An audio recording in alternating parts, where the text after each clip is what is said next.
దండయాత్ర 3.0 కార్యక్రమం జరుపుకుంటా ఉన్నాం. మరి ఈ కార్యక్రమానికి మాతో పాటు వచ్చిన ముఖ్య అతిథులు ఇప్పుడే మా డిప్యూటీ కమిషనర్ పోలీస్ లక్ష్మీనారాయణ గారు, ప్రముఖ న్యాయవాది సామ్య వెంకటేశ్వర గారు, మున్సిపల్ చైర్మన్ రాఘవేంద్ర గారు, ఏసీపీ శ్రీనివాస్ గారు, అదేవిధంగా పూర్తి నెరవాకలేనటువంటి సర్కిల్ ఇన్స్పెక్టర్ వెంకటేశ్వర గారు, కౌన్సిలర్ వెంకట్రావు గారు, మా మున్సిపల్ కమిషనర్ గారు డాక్టర్ హరీష్ గారు, అదేవిధంగా ప్రముఖ న్యాయవాది శ్రీనివాస్ గారు, కట్ట నరసరావు గారు, వార్డు కౌన్సిలర్స్ రఘు, గీతారాణి, అదేవిధంగా వార్డు కౌన్సిలర్ నరసరావు, గుంటనాగరాజు, పేర నరసరావు గారు, కాటగారి నరసరావు గారు, అదేవిధంగా తిరుగు దేవస్థానం చైర్మన్ వెంకటేష్ గారు, మరి సభావి ప్రజలకు ప్రత్యేకంగా ఈ కార్యక్రమం ఏర్పడిన జగ్గయ్యపేట సర్కిల్ ఎస్ఎస్2 పోలీసు అందరికి కూడా ప్రత్యేక ధన్యవాదాలు చేస్తాను. మరి కార్యక్రమంలో చేసినటువంటి ఆశా వర్కర్సు, సచివాలయ ఎంప్లాయీస్, అదేవిధంగా పోలీసు పాత్రికేయులందరికీ పేరు పేరు ధన్యవాదాలు. నిజంగా ఈరోజు పోలీసుకి ఇంత అవసరమా? డ్రగ్స్ మీద దండయాత్ర అనేది నిజంగా అవసరమా? మనకు కూడా ఇంత ఇవ్వాల్సిన అవసరం ఉందా అని ఒక్కసారి ఆలోచిస్తే, నిజంగా ఎవరైనా డ్రగ్స్ తీసుకుంటే వాడు నాశనం అయిపోతాడు, కానీ కుటుంబం మొత్తం పాడైపోయింది. అంటే ఆర్థికంగా కావచ్చు, ఆరోగ్యపరంగా కావచ్చు, విధాలుగా మనం ఎందుకు బాధ్యత తీసుకుంటాం? ప్రతి ఒక్కరి బాధ్యత, సామాజిక బాధ్యత. ఎవరైనా కానీ డ్రగ్ తీసుకొని గంజాయి కావచ్చు, మద్యం కావచ్చు, మందు కావచ్చు తీసుకున్నప్పుడు వాడు చేసేటువంటి అరాచకాలు కావచ్చు, నేరాలు కావచ్చు, సమాజం ప్రతి ఒక్కరు కూడా ఎఫెక్ట్ అవుతాం.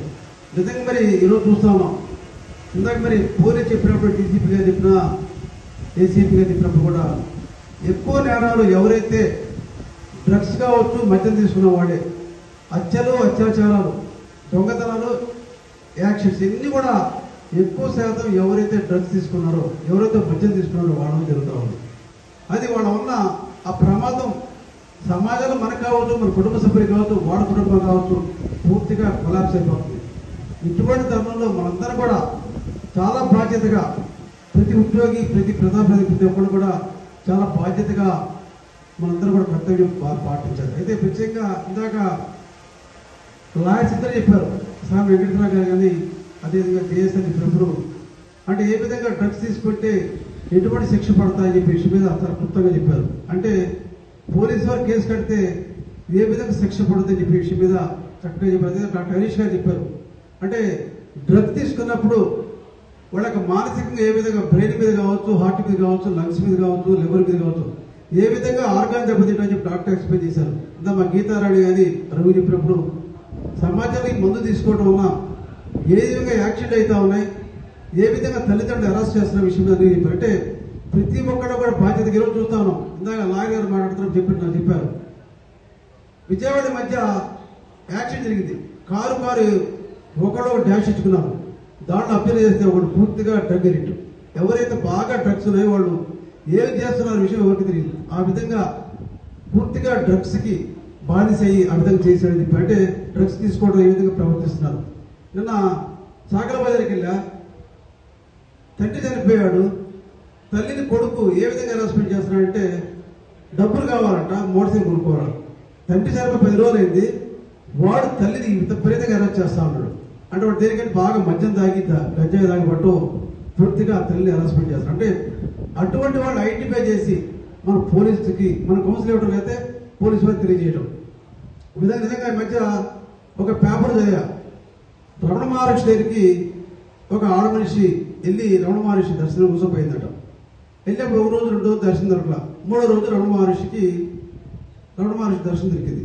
అయితే ఆ ఆడ మనిషి కళ్ళు కనపడవు.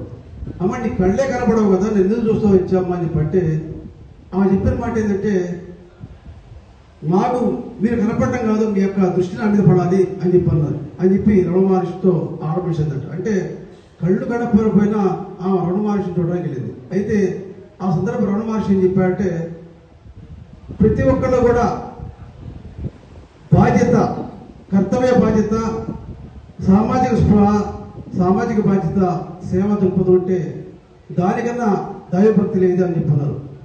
మనందరూ కూడా కర్తవ్య బాధ్యత, పోలీస్ కావచ్చు, యాజ్ ఏ సిటిజన్ కావచ్చు, కౌన్సిలర్ కావచ్చు, ఎమ్మెల్యే కావచ్చు, ఎవరైతే బాధ్యత ఏంటంటే సమాజంలో ఏమైనా జరుగుతుంటే సామాజిక స్పృహతో దాన్ని అరికట్టడం కోసం పోలీసులకు తెలియజేయడం ఏదో చేసి దాన్ని అరికట్టడం కోసం మనం బాధ్యత చేయాలని చెప్పి రమణ మహర్షి మాట ప్రతి ఒక్కరు గుర్తుంచుకోవాలి. సో వివేకానంద చెప్పిన మాట, ఏ సమాజంలో ఏ దేశంలో అయితే పౌరులు ఆరోగ్యంగా శక్తివంతులుగా ఉంటారో ఆ సమాజం దేశం బాగుపడుతుంది చెప్పి. అంటే సమాజంలో ఎక్కువ మందు తాగుతున్నాం, డ్రగ్స్ తీసుకుంటాం అంటే బలహీనంగా ఉంటే ఆ దేశం సమాజం బాగుపడుతుందని మాట అందరూ కూడా గుర్తుంచుకోవాలి. అంటే ఈరోజు ప్రతి యువత శక్తివంతులుగా ఆరోగ్యవంతులుగా ఉంటేనే ఆ సమాజం దేశం బాగుపడిన విషయాన్ని ప్రతి ఒక్కరు ఆలోచించి ఇద్దరు ఎందుకు చెప్తాను అంటే మనందరం కూడా ఈరోజు మనందరం కూడా ప్రభుత్వ ఉద్యోగస్తులు కావచ్చు, ప్రజాప్రతినిధులు మేము కావచ్చు, ప్రతి ఒక్కరు బాధ్యతగా డ్రగ్స్ రహితమైనటువంటి సమాజాన్ని తయారు చేయడం అందరూ బాధ్యత కావాలి. లేని పక్షంలో రాబోయే రోజుల్లో ఏమి జరుగుతాయో, సమాజం ఏమైతుందో ఈరోజు చూసిన విధంగా అగ్రదేశంగా అనిపించేటువంటి అమెరికా దేశంలో కూడా చాలా మంది మేధావులు కానీ వాళ్ళకి శక్తివంతులు కాదు. దానికి కారణం వాడు విచ్చలవిడిగా తీసుకునే మద్యం కావచ్చు, విచ్చలవిడిగా వాడే డ్రగ్స్ కావచ్చు. మన భారతదేశం ఈ విధంగా ఇప్పటికీ చాలా శక్తివంతులుగా ఉన్నాం. ఈ విధంగా కొనసాగితే రాబోయే రోజుల్లో మన భారతదేశం కూడా అమెరికా లాంటి ఇతర దేశాల్లో ఉన్న పాశ్చాత్య దేశాల్లో మనం కూడా మారిపోయే ప్రమాదం ఉంది. కాబట్టి ప్రతి ఒక్కరు కూడా బాధ్యతగా డ్రగ్స్ రహితమైనటువంటి సమాజాన్ని తీర్చిదిద్దడానికి అందరూ కూడా ప్రయత్నం చేయాలి. ప్రత్యేకంగా మన డీసీపీ లక్ష్మణ గారు పెనాల్టీ వేసిన దానికన్నా హెల్మెట్ ఇప్పించడం అనేది ఒక మంచి సాంప్రదాయం. అదేవిధంగా పోలీసు కూడా చెప్తున్నా, ఎవరైనా పిల్లలు కనుక 16 ఏళ్ళు 15 ఏళ్ళకు స్ఫోట తోలుతా ఉంటే వాడు తీసుకెళ్లి వాడి పేరెంట్స్ పిలిపేయండి. వాడు పెనాల్టీ కన్నా ఇంటికి పిలిపిస్తే తల్లిదండ్రులు షేప్ ఫీల్ అవుతారు. మా పిల్లల విధంగా ర్యాష్ డ్రైవ్ చేస్తా ఉంటే వాడు తల్లిదండ్రుల బాధ్యత తప్పకుండా ఆ ర్యాష్ డ్రైవింగ్ కానీ ఇంత గీతరాని చెప్పినట్టు చిన్న పిల్లడు స్ఫోట తోలంటే ఖచ్చితంగా యాక్షన్ జరుగుతాయి.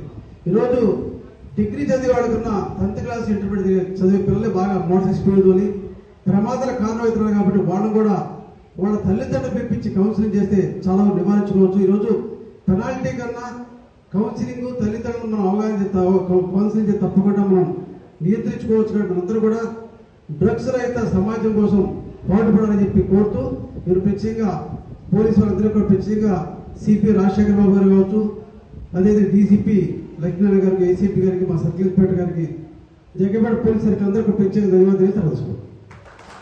టీం మనకి జగ్గపేటలో ఉంది. ఇది నా ఒక్కడి ఉద్దేశమే కాదు. నిన్న కౌన్సిల్ మీటింగ్ జరిగింది సార్ మాకు. ఆ కౌన్సిల్ మీటింగ్ లో మా కౌన్సిలర్స్ అందరూ అడిగేది ఏంటంటే చాలా అద్భుతమైన టీం ఉంది. ఇదిగోనే టీం ని మా కౌన్సిల్ మొత్తం కూడా ఎప్పుడూ చూడలేదు. దానికి ఫస్ట్ మా అందరి తరఫున కౌన్సిల్ జగ్గపేట మున్సిపాలిటీ తరఫున మా అందరి తరఫున కూడా we all love you sir. మేమందరం కూడా జగ్గపేట పోలీసులతో అందరితో కూడా లవ్ లో పడ్డాము. Thank you wonderful team sir. And ఇంకొక విషయం ఏంటంటే సార్, జగ్గపేట పోలీసులు బ్యూటిఫుల్ గా ఉన్నారు. కానీ ఇప్పుడు మనం చూస్తే 150cc బైక్లు వచ్చేసాయి, 200cc బైక్లు వచ్చేసాయి. కానీ జగ్గపేట పోలీసులు వాడి జీప్ మాత్రం మారట్లేదు సార్. ఎందుకంటే నా చిన్నప్పటి నుంచి అదే జీప్ ఉంది. కొంచెం ఇంకా మంచి జీప్ ఇస్తే ఇంకా బ్యూటిఫుల్ గా పనిచేస్తారు అని చెప్పి ఒకటి కోరుకుంటున్నాం. మా అందరి తరఫున ఒక చిన్న రిక్వెస్ట్ సార్. ఇంకోటి అలానే సార్, ఇక్కడ పోలీస్ స్టాఫ్ ఏదైతే ఉందో ఆ స్టాఫ్ ని కూడా ఇంకా కొంచెం పెంచగలిగితే ఇంకా బాగుంటుంది. ఎందుకంటే మాది జగ్గపేట మీకు తెలుసు సార్, ఆల్రెడీ బార్డర్ లో ఉన్నాము. అందులో one of the biggest police station గా మన చిలకల్ పోలీస్ స్టేషన్ ఉంది. సో అండ్ ట్రాఫిక్ చాలా జగ్గపేటలో కూడా పెరిగిపోయింది. ట్రాఫిక్ ఎస్ఐ వాళ్ళు చూస్తే ఒక ఎస్ఐ అలానే 2-3 ఉంటున్నారు. కన్సిడరింగ్ ద సమ్మర్ సీజన్, అలాగే హాలిడేస్, చాలా మంది ట్రాఫిక్ పోలీసులు కావాల్సి వస్తుంది. కాబట్టి ట్రాఫిక్ పోలీసులు కానివ్వండి, యాక్చువల్ గా మన నార్మల్ పోలీస్ ఎవరైతే ఉంటారో వాళ్ళు కూడా స్టాఫ్ కూడా ఇంకా కొంచెం పెంచితే వీ కెన్ మేక్ వండర్స్ అని చెప్పి విత్ మీ యొక్క లీడర్షిప్ లో ఇంకా అద్భుతమైన మార్పులు జగ్గపేటలో వస్తాయి. ఈ అందరికీ కృషి చేస్తున్నాం. మీ అందరికీ కూడా ధన్యవాదాలు. Thank you. జై హింద్. Thank you sir. 3.0 కార్యక్రమానికి ముఖ్య మున్సిపల్ కమిషనర్, ఇతర అధికారులు, ఇక్కడికి వచ్చేటువంటి ప్రజానికానికి కూడా అందరికీ నమస్కారాలు. ముఖ్యంగా గౌరవ commissioner of police SV Rajasekhar Babu IPS ఆదేశాల ప్రకారంగా ఏదన్నా లా అండ్ ఆర్డర్ ఇష్యూ వస్తుందంటే లేదా క్రైమ్ జరుగుతూ ఉందంటే దానికి ప్రధాన కారణము మత్తు. ఈ మత్తు గత కాలంలో నెగ్లెక్ట్ చేయడం వల్ల గంజాయి వీధికి వాడలా విస్తరించి ఉండడం వల్ల దీన్ని నిర్మూలన చేస్తే లా అండ్ ఆర్డర్ కంట్రోల్లో ఉంటుంది. తద్వారా ఈ యొక్క ప్రాంతాలన్నీ అభివృద్ధి చెందుతాయని సదుద్దేశంతో జనవరి నెలలో 1.0లో మొత్తం అవగాహన కార్యక్రమాలు చేశాము. ఒక 5 మహిళా మండలతో మొత్తము అన్ని జిల్లా అంతటా కూడా సైకిల్ యాత్ర చేపడుతూ కాలేజీలు ఊర్లు అన్ని తిరుగుతూ అందరికీ గంజాయి తీసుకోవడం వల్ల జరిగేటువంటి నష్టాలను వివరించడం జరిగింది. తర్వాత అంతటితో వదిలేయకుండా పాత నెరస్తులు ఎవరున్నారు, గంజాయి సప్లయర్స్ ఎవరున్నారు, ఇవన్నీ లిస్ట్ తీసేసి సెంటర్లకు పంపించడం జరిగింది. అంతటితో ఊరుకోకుండా ఇంకా అన్ని గ్రామాలను జల్లెడ పట్టేసి ఎవరెవరు ఎక్కడ ఈ యొక్క గంజాయిని సప్లై చేసే వాళ్ళు కానీ తీసుకునే వాళ్ళు ఉంటే కనుక వాళ్ళందరినీ కూడా నిర్మూలించి ఈ యొక్క ప్రాంతాలన్నిటిని కూడా విలేజ్లను యూనిట్గా తీసుకొని ఈ యొక్క ప్రాంతాలని గంజాయి రహిత గ్రామాలుగా అనౌన్స్ చేసుకుంటూ వెళ్తూ ఉన్నాము. అందులో భాగంగానే నిన్న సాయంత్రం వరకు సుమారుగా ఈ రూరల్ జోన్ పరిధిలో ఉండేటువంటి 70 గ్రామాలను అనౌన్స్ చేయడం జరిగింది. అందులో నందిగామ సబ్ డివిజన్ లో 57 గ్రామాలు, అదేవిధంగా మైలవరం సబ్ డివిజన్ లో సుమారుగా 13 గ్రామాలను ఇప్పటి వరకు కూడా గంజాయి రహిత గ్రామాలుగా అనౌన్స్ చేసుకుంటూ వచ్చాము. అందులో భాగంగానే ఈ రోజు జగ్గయ్యపేట పట్టణానికి రావడం జరిగింది. ముఖ్యంగా ఇందులో ప్రజల సహకారం చాలా అవసరం. మాకు ఉన్నటువంటి ఇన్ఫర్మేషన్ ప్రకారంగా ఎవరెవరైతే పాత కేసుల్లో ఉన్నారో లేదంటే కనుక ఎవరైతే ఇట్లా తాగి సప్లై చేస్తున్నారో చెప్పేసి ఇన్ఫర్మేషన్ తో అందరినీ పట్టుకుంటున్నాం. కానీ ఇంకా ఎవరన్నా మన రాడార్కు దొరకకుండా తప్పించుకు తిరిగే వాళ్ళను ప్రజలే మీరు పట్టించేసి దానికి తగిన పారితోషికం కూడా అనౌన్స్ చేయమని చెప్పేసి సిపి గారు అన్నారు. కాబట్టి మన ప్రాంతాల్లో మన కాలనీలో ఎవరన్నా ఇంకా దొరకకుండా ఉంటే కనుక ఖచ్చితంగా పోలీసు వారికి ఇన్ఫార్మ్ చేయండి. మేము ఈ యొక్క వీటి పట్ల చర్య తీసుకుంటాము.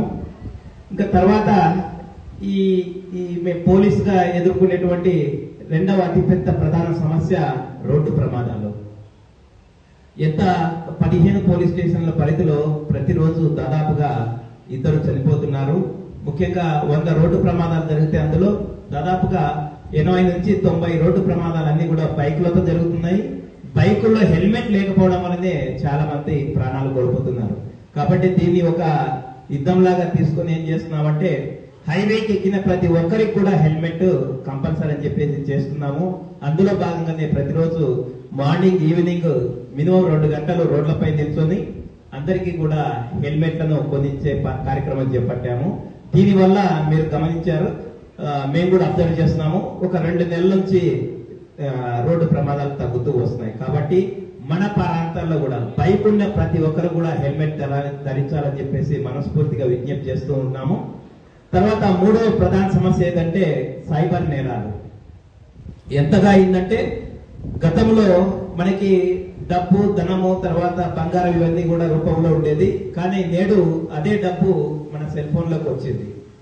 సైబర్ నేరగాళ్ళు ఏం చేస్తున్నారంటే మన యొక్క సెల్ ఫోన్ నంబర్ ను తీసుకొని దానికి ఇట్లా ఆధార్ అప్డేట్ చేయాలా, కేవైసీ అప్డేట్ చేయాలా, లేదా లోన్లు వచ్చాయని చెప్పేసి మనల్ని మాయపుచ్చి మన దగ్గర ఓటీపీ నంబర్లు తీసుకొని మన యొక్క అకౌంట్ ఖాళీ చేస్తున్నారు. కాబట్టి మన ప్రాంతాల్లో ఎవరు కూడా సైబర్ నేరాల బారిన పడకుండా ఉండడానికి మనం ఖచ్చితంగా అన్నోన్ లింకులను క్లిక్ చేయకపోవడము, అదేవిధంగా ఏమైనా ఏపీకే ఫైల్స్ వస్తే కనుక వాటి జోలికి వెళ్ళకూడదని చెప్పేసి మనస్ఫూర్తిగా కోరుకుంటూ ఈ యొక్క అవకాశం ఇచ్చినటువంటి పెద్దలకు ధన్యవాదాలు చెప్తాను.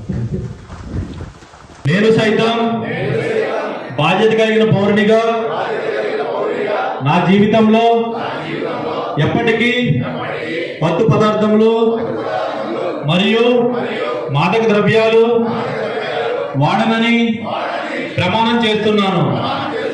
నేను నా కుటుంబ సభ్యులు, స్నేహితులు మరియు పరిచయస్తులకు ఎటువంటి మత్తు పదార్థములు, డ్రగ్స్, మాదక ద్రవ్యాలు వినియోగించకూడదని సూచిస్తున్నాను. నేను నా సమాజాన్ని మాదక ద్రవ్యాల వినియోగం నుండి రక్షించుటకు ప్రయత్నిస్తానని అవగాహన చైతన్యం కలిగిస్తూ మాదక ద్రవ్యాల నివారణకు నా వంతు కృషి చేస్తానని మీ అందరి సమక్షంలో భరత మాత సాక్షిగా నా ఆత్మసాక్షిగా ప్రతిజ్ఞ చేస్తున్నాను. జై హింద్.